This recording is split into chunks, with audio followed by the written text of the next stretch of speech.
Music. In this episode, I'm going to be talking to you all about singing bowls and the power of sound. A Tibetan singing bowl. It's very peaceful to me, very useful to me. Before I even knew what singing bowls were, however, I got into my spirituality stuff where I'm into crystals and everything. So I first stumbled upon a singing bowl at one of my crystal shops called Tumbleweed Botanicals in Lubbock. And so I would see these bowls and I would hear people play them and my ears would ring and my body would kind of react to it. It's kind of weird. I don't really know how to explain it. But if you've ever felt like some real good music and your body just feels like, that rush, that's what I would feel when I would hear the sounds. So I would try hard, really hard to try to play it, but it was so hard for me. I never figured out how to do it. So I kind of strayed away from it. And then I remember I discovered this crystal shop in Dallas and they had a singing bowl therapy.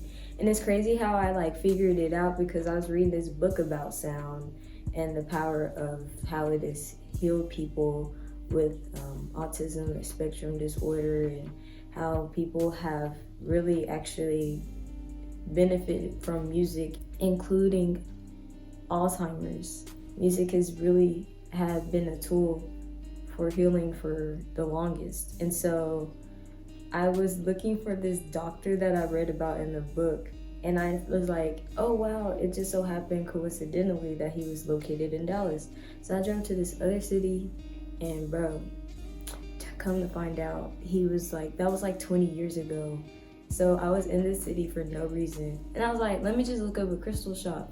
And when I found the crystal shop, it had the statue of Archangel Michael with his foot on the demon's neck, and it had heart amethyst crystals and the biggest rose quartz shaped heart ever.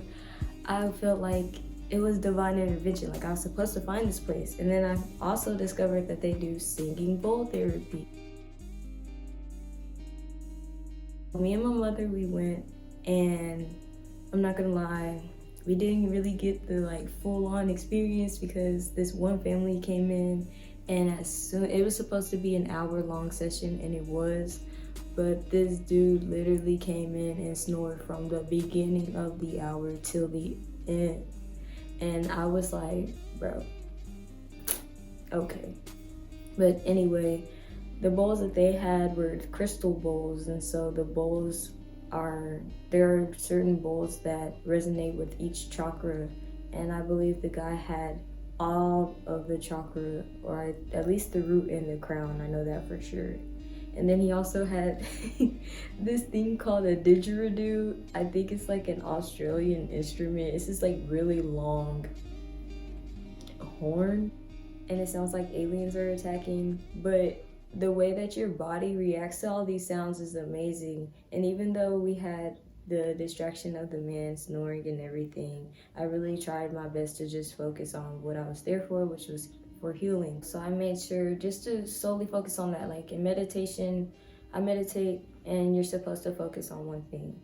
And so from there, I felt dehydrated right after the practice. Me and my mother described feeling dehydrated, and we really feel like it was because we released the things that were no longer serving us. And so I've really worked with sound to heal myself. I even go to sleep to solfeggio frequencies.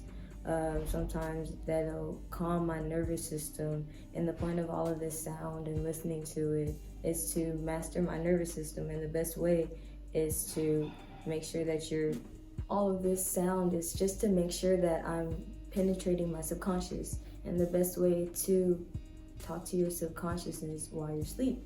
So it's the most easy form of healing because you're literally asleep, but your mind is always going.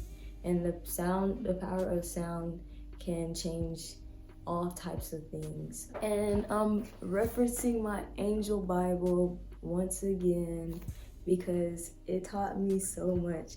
And it even talks about the creative power of sound.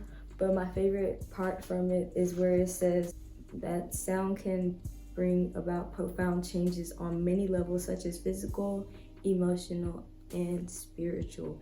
And sound is among the most transformative energies on this planet and can restore balance and harmony in our lives. It also references how God said, "Let there be light," and there was light. He used the power of his voice. I use I am affirmations, or I read things that resonate with me spiritually out loud so that I can put that into the atmosphere and create that myself. So all of this goes to say, this past Christmas, I really wanted to get in tune with sound bowl. I asked for a sound bowl and I got it. And it has been a miraculous experience for me. It really helps me with meditating or calming myself down. The benefits of this is it masters your nervous system. It brings your brain into theta waves, which is the deep relaxation part of your brain. It is also balancing to your energy that is within you, your chakras that I talk about. When your chakras are out of balance, then your life is out of balance or sickness manifests. And so sound is as powerful as this, where it can help at least alleviate or relieve or heal that sickness. I'm gonna play it so you all can hear the noise that it makes.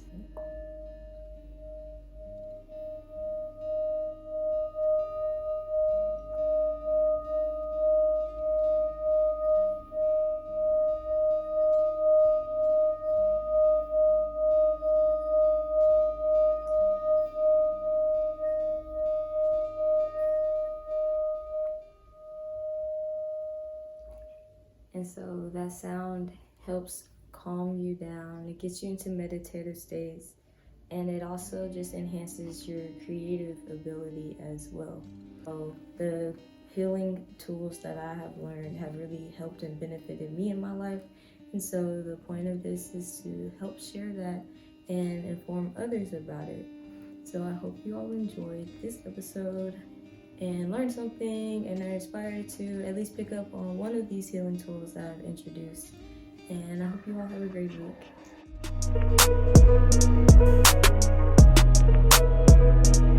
week.